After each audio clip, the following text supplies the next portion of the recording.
Ça bat pas encore le second film, mais dira-t-on que ça n'atteint pas vraiment le meilleur non plus, quoi. C'était beaucoup de remplissage. En fait, ça aurait pu être un épisode de 30 minutes, enfin un épisode de la série dérivée, facile, je trouve, en accélérant beaucoup de choses, et ça aurait pu passer mieux. Parce qu'il y en a qui m'en ont parlé, j'aurais dû en parler, j'oublie toujours d'évoquer ça, donc je tiens à le dire rapidement. Oui, on m'a parlé du fait qu'il existait une série animée, Le Petit Dinosaure, hein, et je ne compte pas une seule seconde m'attaquer à cette série, parce que ce serait la même chose que s'attaquer à la série Winnie l'ourson, quoi. Il y a un moment donné, je ne suis pas masochiste à ce point. Et je vois pas l'intérêt de m'attarder sur un truc où on sent clairement que c'est vraiment pour les tout petits et que ça va pas avoir d'ambition réelle. En tout cas, j'ai pas l'impression une seule seconde, donc non. Ce serait comme de me demander de traiter un truc comme Yakari, ou pire, Dora l'exploratrice. Pas mon truc. Voilà, je tiens à le dire. Donc, maintenant que c'est dit, on commence ce sixième film avec un plan sur l'espace et la narration du Grand Schtroumpf. Depuis le commencement de notre monde, on raconte de merveilleuses histoires sur la naissance de la vie. Alors, je ne déteste pas Gérard Hernandez, mais j'avoue que c'est pas vraiment le timbre qui colle le plus. Je trouve que toutes les voix qu'on a eues, parce qu'on n'arrête pas de changer la voix du narrateur, ça devient ridicule au bout d'un moment, coller un peu plus au côté un peu plus, dira-t-on, classieux du narrateur omniscient qui essaye un peu d'éduquer. Je trouve qu'on ressent trop le côté grand schtroumpf dans sa voix et que ça aide pas à donner une vraie identité à la narration. Mais c'est un détail puisqu'on l'entend à peine 10 secondes au début et 15 secondes à la fin, quoi. Ce qui fait que oui, Gérard Hernandez, il a pas fait grand chose. Mais c'est pas impossible, vu que je sais que dans le deuxième doublage du tout premier film, c'est lui qui fait la narration, c'est pas impossible que ce soit lui qui serve de narrateur à compter de maintenant pour tous les films Le Petit Dinosaure. Et que ça a été le début. C'est pas impossible. Enfin, on verra pour le volet suivant. En tout cas, il commence, il narre rapidement, puis on passe très vite au grand-père de Petit Pied, qui est en train de raconter l'histoire au coin du feu, entre guillemets, parce que c'est plutôt une espèce de reste de lave, c'est super bizarre, mais bon, bref, il raconte une histoire aux enfants sur la légende du preux dinosaure, une espèce de héros dinosaure qui a lutté dans la vallée des merveilles contre un dent tranchante qui a attaqué. Et petit truc qui fait un peu bizarre parce que le grand-père de Petit Pied finira par dire que c'est son grand-père qui a eu à raconter ça, ce qui revient à dire quand même qu'ils ont un peu vécu dans le coin, même si c'est une légende, tout ça, vu qu'il y aura quand même un lien particulier. Et je me dis, si vous avez vécu dans la vallée des merveilles pendant aussi longtemps, comment ça se fait que dans le premier film, vous y étiez pas? Si c'était déjà un bon endroit où vivre, etc. Pourquoi vous l'avez quitté cette vallée? Je pige pas. Et à quel moment votre famille s'est dit oh, non, on va pas vivre là, on va se dépayser un petit peu et puis on y reviendra plus tard. Je le détaille comme ça rapidement. Bref, il raconte ça, il dit que après avoir sauvé la vallée, il est parti comme un héros en enfilant sa cape et en volant au loin. Presque ça. Bon, j'exagère un petit peu, hein, non, ça reste relativement terre à terre, relativement, on en parlera de ça. Et il y a aussi un truc super magique qui s'est passé. Une fois de plus, c'est la légende que raconte le grand-père, c'est pas la réalité, sur le fait que en espérant retrouver leur grand héros preux dinosaure, il y a une sculpture, enfin un grand rocher qui a surgi de la terre et qui a formé ce qui ressemble à la silhouette du preux dinosaure avec un collier de dents tranchantes.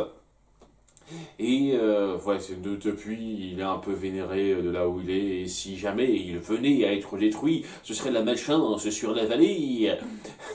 Voilà, ce genre de petits trucs pour impressionner les enfants et tout, et les enfants y croient un petit peu. Notamment les deux neveux de Serra. Neveu ou nièce, déjà, je suis même pas sûr si ce serait ses neveux ou ses nièces, parce que c'est vraiment pas clair pour moi. Ce sont des personnages importants dans cette histoire. Les gamins ultra bébés qui suivent un petit peu le groupe et qui vont se foutre dans la merde pour amener le scénario. Donc déjà, c'est super grossier, mais surtout, je ne comprends pas d'où ils sortent en fait. Parce que bon, on dit que Sera c'est leur tante à un certain degré, et que le père de Sera c'est leur grand-père, ils le voient comme leur grand-père. Et d'où ça sort? Depuis quand Sera a un frère ou une sœur qui a eu des enfants? Durant toute la franchise jusqu'à présent, on a toujours vu Sera seule avec son père. Ou alors j'ai loupé un détail, hein, n'hésitez pas à me reprendre, mais voilà, dans le troisième film, dès lors qu'il y avait des problèmes graves à gérer, c'était toujours Sera et son père dans leur coin, quoi. Il n'y avait pas d'autres Triceratops qui les suivaient. Donc, d'où ça sort, ça? Depuis quand elle a des neveux-nièces, des jumeaux, là, on dit des jumeaux, donc j'imagine que c'était neveux, quoi. D'où ça sort? C'est un gros retcon des familles qui casse un petit peu, je trouve, ce qui faisait la force de la famille de Sera, c'est-à-dire qu'elle était toujours seule avec son père. C'est pour ça que lorsque son père faisait des affirmations, elle avait tendance à être toujours derrière lui, parce que il y avait cette relation un peu particulière. C'est vraiment cette personne, cet homme, enfin ce dinosaure qui s'occupe de moi. Il n'y a que lui, quoi. Il y a vraiment un lien particulier. Alors que les autres montraient des liens un peu moins organiques, moins appuyés avec leurs parents, parce que ce ne sont pas des enfants uniques. Hein, Petri, il a des frères et sœurs, Becky, elle a des tonnes de frères et sœurs jumeaux. Ce genre de choses, ça a aidé à appuyer le personnage de Sera comme étant vraiment plus proche de son père à un degré particulier. Balancer comme par hasard qu'elle a deux nièces, neveux en plus qui sortent de nulle part, je trouve que ça atténue ça. Et honnêtement, en vrai, si le but c'était juste de créer des bébés qui vont se foutre dans la panade et qu'on devra sauver, vous ne pouviez pas juste piocher dans la famille des autres qu'on connaît un petit peu. Genre deux frères et sœurs de deux béquilles qui sont moins matures qu'elle, même si c'est difficile, mais c'est très possible quand même, dans l'absolu, qui se foutraient dans la merde, ça serait revenu au même. Ou de Petri. Ce serait un peu plus difficile, Petri, parce que ce sont des volants, c'est pas tout à fait la même chose, mais bon, quoi. Ce genre de choses. Mais vous avez décidé de créer des persos de nulle part. Et ouais, c'est un peu grossier, je suis désolé, c'est un petit peu grossier pour moi. Le fait est que, ouais, avec cette histoire de légende, il y a Petit Pied qui s'y croit à fond, quoi. Je dis, ouais, c'est trop génial, je vais être un héros comme lui. Et donc, il rêve un peu de ça, et le lendemain, il propose de jouer à un petit jeu. Ah, je vais jouer au preux dinosaure, et toi, Sera, tu seras la méchante dans Tranchante. À chaque fois, on lui donne ce rôle-là, hein. C'est un petit peu son truc attitré à Sera. Et lorsqu'il essaye de jouer et de se montrer un petit peu classe, tout ça, et ben, il finit par se ramasser la gueule du haut d'un arbuste très haut, mais il est sauvé in extremis par un nouveau long cou qui apparaît dans le coin, qui s'appelle Doc. Alors, je sais pas si c'est... Je pense pas que ce soit la même espèce que les Diplodocus... genre long cou et ses grands-parents, puisque c'est quand même un peu différent.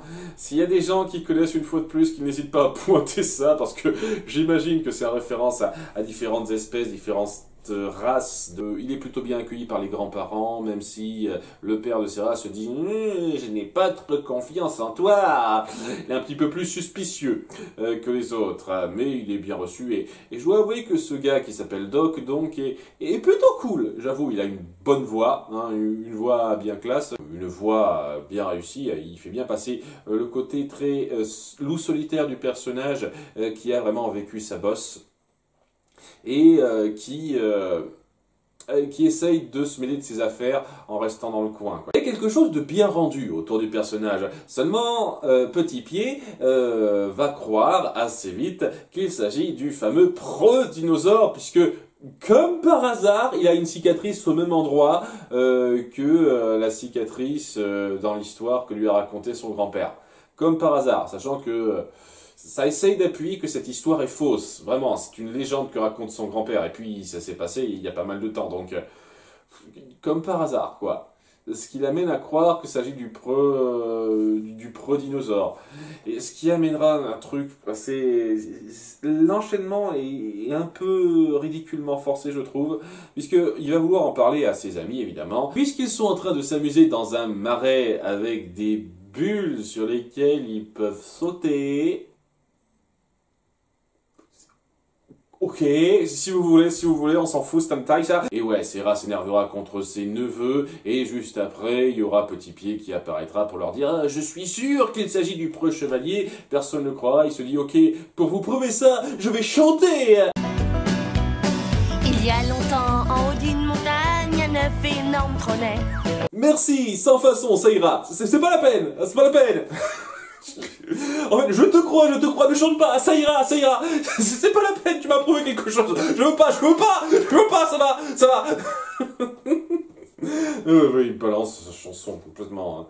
Je trouvais qu'il y avait une amélioration dans le film précédent en termes de chansons, mais là, ça a bien rebaissé, je trouve. Hein. Alors, les autres chansons sont vraiment pas mieux, hein. Vraiment pas mieux que ça. En tous les cas, ouais, il raconte ça, les autres le croient à moitié, Sera pas trop, mais ils disent ok.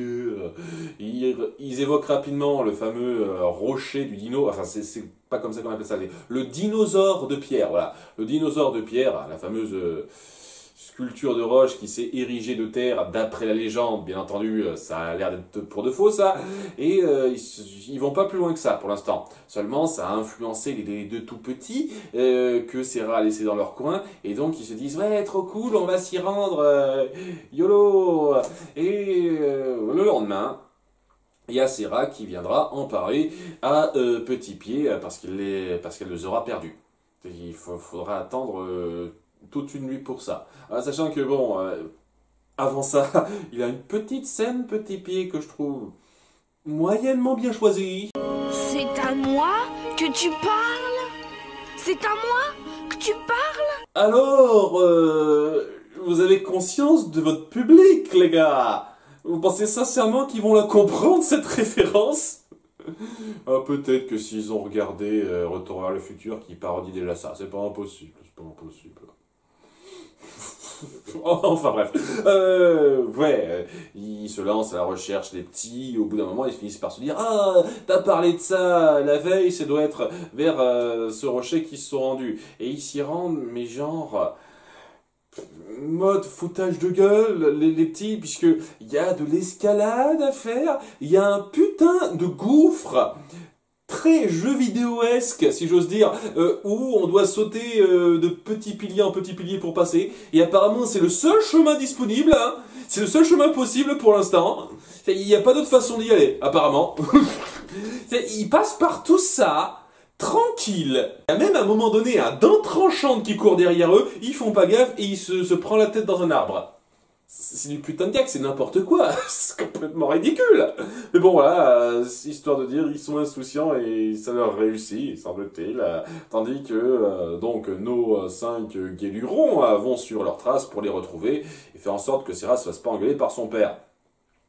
Donc ce sera un peu plus difficile pour eux, hein, ils seront moins insouciants, mais ils finiront par suivre la route, et en chemin, ils finiront par tomber sur le fameux dent tranchante qu'on a vu essayer de s'attaquer aux tout-petits, en pensant au début qu'il s'agit d'un tronc.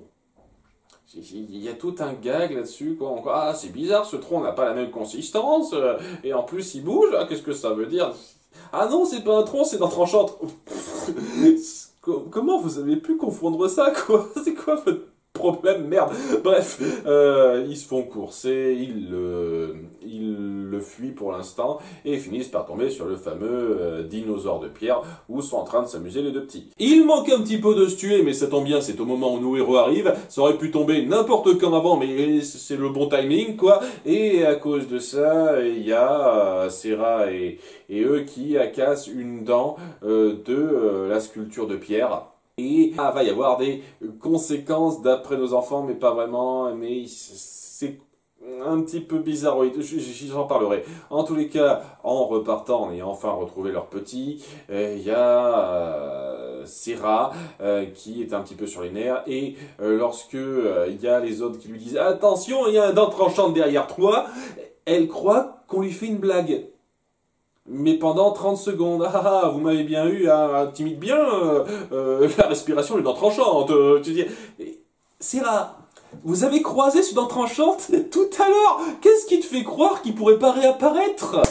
Comment tu peux être conne comme ça, merde? Enfin bref, tout ça pour remplir le film, il y a énormément de remplissage, quoi. Je vous fais le résumé, mais les remplissages sont tellement plats, chiants et inintéressants à décrire, donc voilà, bref, elle finit par le voir à point, gag, et en se barrant, il se cache dans un tronc. Le dent tranchante saisit ce tronc et le balance dans le précipice et ça crée un pont. Problème résolu, on a le chemin pour partir dans l'autre sens. C'est bien, hein, c'est tombé sur la bonne longueur pour que ça colle pile poil, c'est ridicule. Oh punaise. Et puis on fait des tonnes de suspense, notamment autour de Pointu, j'en ai pas parlé, oui, je peux en parler un petit peu, de Pointu, qui en étant un peu trop gros, en passant les piliers de pierre, les a fait s'écrouler lors de l'allée, et donc lors du retour, il est trop gros pour sortir aussi facilement, quoi. Donc c'est Pointu et gros, c'est ça la blague. Et ouais, c'est un petit peu... Ça aide pas vraiment à appuyer vraiment une ambiance très forte, ça. Et puis après coup, il y a nos héros qui finiront quand même, grâce à ça, par repartir, retrouver leur chemin. Sarah sera enguirlandée par son père parce qu'elle n'a pas été suffisamment responsable. Après, mec, tu confies des gamines à une fille qui a l'équivalent de quoi, 10 ans 10-12 ans maximum, je la vois pas avoir plus que ça. Tu t'attends vraiment à ce qu'elle soit responsable et qu'elle s'occupe toute la journée de ses neveux comme ça. C'est quoi ton problème? Et où sont leurs parents, merde? Sérieusement, ils sortent de nulle part, ces blaireaux, merde. Bref. C'est un petit peu la fin de cette partie aventure, seulement voilà, et ben ils ont détruit en partie cette roche, le dinosaure de pierre, et comme par hasard, alors que Petit Pied se met à avoir quelques craintes sur la malchance qui pourrait leur tomber dessus, on fait un espèce de jeu presque gaguesque sur l'écho dans sa tête, la malchance, la malchance, la malchance. Un petit peu drôle ça, je sais pas si ça se voulait être drôle, mais ça m'a fait rire, je vous cache pas. Il y a, comme par hasard, juste après, ses amis à qui il arrive des petites crasses, qui ne leur arrivent pas d'habitude. Mais à tous à la suite. Hein. Tout d'abord Becky et Pointu, puis après Petri, et après un petit peu Sarah, et il va se dire c'est la malchance. Et si on faisait une chanson là-dessus? Quand la montagne se met... S'il vous plaît, non, c'est moi que vous rendez malchanceux tout de suite. Merde. Donc, ils croient que la malchance leur arrive à eux, et on se dit, ouais, peut-être que c'est d'exagération, c'est des petites coïncidences, mais le truc, c'est que les petites coïncidences deviennent très vite grosses lorsque, comme par hasard, peu de temps après, il y a un point d'eau important de la vallée qui s'assèche. On donne des explications plausibles, mais on ne dit pas vraiment exactement pourquoi c'est arrivé. Et peu de temps après, il y a une tornade qui apparaît dans la vallée et qui fout le bordel. Et donc il y a un moment un petit peu fort de suspense, notamment avec Doc qui sauve Petit Pied, Sarah qui protège ses neveux. Et tu te dis, ok, il y a quand même... C'est quand même dingue, quoi, cette coïncidence.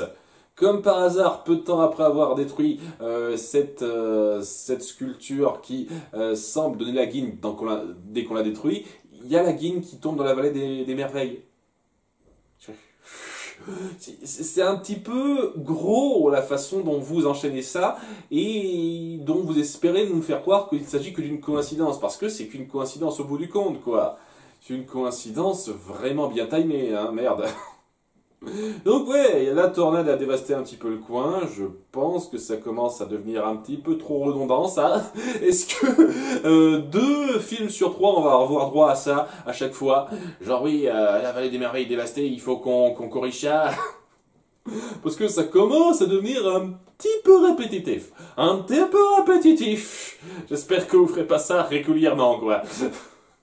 Et tout le monde finit par se dire, et c'est là que je trouve que le film devient vraiment le plus grossier, que cette digne, ça vient de Doc. Depuis qu'il est arrivé, on a cette malchance, c'est le porteur de la poisse, tout ça, tout ça. Et que nos enfants aient ce genre de logique de pensée, je peux vaguement le comprendre. Surtout après ces grosses coïncidences qui s'enchaînent, c'est n'importe quoi, mais ils sont influençables, ils peuvent croire ce genre de légende. Mais ce sont des adultes qui parlent là.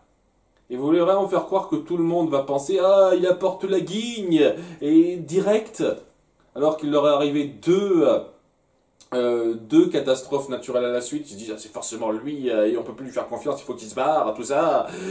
Petit Pied le prendra mal parce qu'il a noué quelques petits liens avec lui, il a eu quelques petites conversations, une fois de plus, les conversations avec ce gars, Doc est un super personnage, le peu qu'il apparaît, malheureusement, parce que c'est clairement pas sur lui qu'on se sente, malheureusement, mais voilà, quand il est tellement attaché à lui, qu'il trouve que c'est injuste de le traiter comme ça, non, il a pas à partir, et ouais, c'est forcer la chose. Parce que je vois pas pourquoi, à ce stade, nos personnages adultes en seraient à ce genre de conclusion hâtive. Pas tous, quand même. C'est pas comme si c'était en mode le sort s'acharne sur nous. Il y a deux choses qui nous tombent dessus. J'avoue que c'est une coïncidence un peu grosse, mais pas au stade où on en serait à pointer du doigt un responsable de malchance. C'est un peu gros, je trouve ça un peu gros. Mais bon, Petit Pied le prendra mal.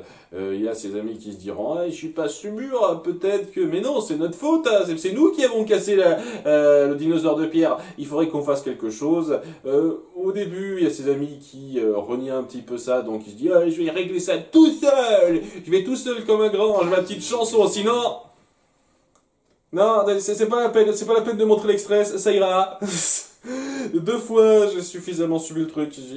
Faites-moi confiance, il a une chanson de merde. Et il se dit, tiens, je vais prendre un croc du dent tranchante qu'on a affronté, qui est tombé donc de la crevasse là où on était, et qui doit sans doute être mort. Et c'est pas le cas. Hein, il nous la rejoue dent tranchante dans le premier film. Ah, on croit qu'il est mort. En fait, non. Ouh.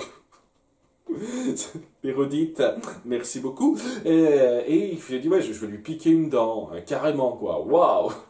C'est assez glauque, en fait, parce que, dans un sens, c'est peut-être pas plus mal qu'il soit encore vivant, même si, techniquement, je pense qu'à la fin, il meurt quand même. Hein. Parce que là, c'est quelqu'un qui veut dépouiller un cadavre, carrément, quoi. Donc, ouais, il veut lui piquer un croc pour le remettre à la place du croc de pierre qui est tombé. Parce qu'il pense que ça marchera. Alors que bon, en termes de dimension, ça ne devrait pas coller. Je veux dire, le croc fait juste la taille de la tête de Petit Pied. Et oui, le croc qui est tombé, il était un petit peu plus gros que ça, quoi. Donc, comment ça devrait tenir, quoi? Vous allez l'attacher comment? C'est un truc qui n'explique pas au passage, hein. J'en parlerai rapidement de ça. Mais bon, de toute façon, ça marche pas, puisque évidemment, le dent tranchante est vivant. Et il finit par courser Petit Pied, tandis que ses amis ont fini par comprendre un petit peu ses intentions, ils en ont parlé à leur grand-père, à son grand-père, qui se dit ok, allons le sauver, et il apparaît juste à temps pour le sauver des griffes du dent tranchante, pour se battre un petit peu avec lui, une fois de plus. Enfin, on sent que ça perd en poids par rapport au début, parce que l'action est pas aussi intense et forte que dans le premier film, dans la mise en scène, dans le rythme, c'est clair et net. Et aussi, on a affaire à un vieux. Alors oui, sans doute qu'il était très puissant fut un temps, mais c'est un vieux diplodocus. Il devrait pas tenir tête, faire jeu égal avec un tranchante violent comme ça. Sa mère, à Petit Pied, c'est compréhensible, mais là, ça devient un peu un peu facile. Mais bon, aussi puissant que soit le grand-père, il ne peut pas faire face à deux dents tranchantes puisqu'il y en a un autre qui apparaît. Et donc c'est un petit peu la merde. Mais ne rassurez-vous puisque Doc arrive à la rescousse. Ils se battent en duo 2 versus 2 pour finir par les avoir en créant une espèce d'éboulement avec une espèce de formation de pierre qui devrait être super instable de base en la faisant tomber sur leur gueule et en les tuant apparemment, hein, puisqu'ils se réveilleront pas de ça. Et en les tuant, il y a un croc d'une de ces deux créatures qui pop et donc on va pouvoir la mettre à la place de l'autre. Ça tombe bien, hein. Sinon on aurait été obligé de fouiller sous les décombres pour la retrouver et ça aurait pas été beau à voir. Mais bon, en étant sauvé par Doc et son grand-père, il y a Petit Pied qui dit à Doc ne partez pas, avec ce qu'on a fait, on va enlever la malchance. Mais Doc dit non, on rassure-toi, de toute façon, j'ai toujours été du genre à être solitaire, je ne sais pas rester à un seul endroit, il s'en va tel Batman, un prince, non, je suis seul. Et puis, la vallée des merveilles a déjà un héros, en pointant le grand-père de Petit Pied. Et c'est un moment un peu joli, puisque à la fin, il finira par se rendre compte que son grand-père est capable de grandes choses et qu'il n'a pas besoin de chercher des héros ailleurs pour en avoir un. Il y a un moment qui est un petit peu joli à la fin là-dessus, je reconnais aussi. Merci d'avoir été mon héros. Suite à ça, les petits et leur grand-père, et le grand-père de Petit Pied, remettent la vraie dent à la place de la dent en pierre, et ils se disent que ça devrait marcher, même si leur grand-père leur dit tu sais que c'est une histoire, c'est pour de faux, hein, ça ne marche pas comme ça. Ça essaye d'appuyer la chose, en dépit des grosses coïncidences que ça a mis en place, que c'est juste une interprétation et que c'est pas vraiment la guigne, tout ça. Ok, je veux bien le croire, ça aurait sans doute mérité d'être bien mieux mis en scène pour que ça passe particulièrement ce message. Et ils finissent par repartir. Il y a Petit Pied qui voit son grand-père comme un héros et la vie se poursuit, tout ça. C'était un petit peu médiocre. C'est pas le volet le plus irritant, quoi que ce soit. Il n'y a pas des trucs aussi grossier qu'ailleurs, mais j'avoue que la façon dont on a amené le conflit, la façon dont, oui, on a forcé le passage là, on détruit un peu ce grand rocher, tout ça, c'était vraiment gros, vraiment gros. Une fois qu'on se centre sur le reste, ça passe.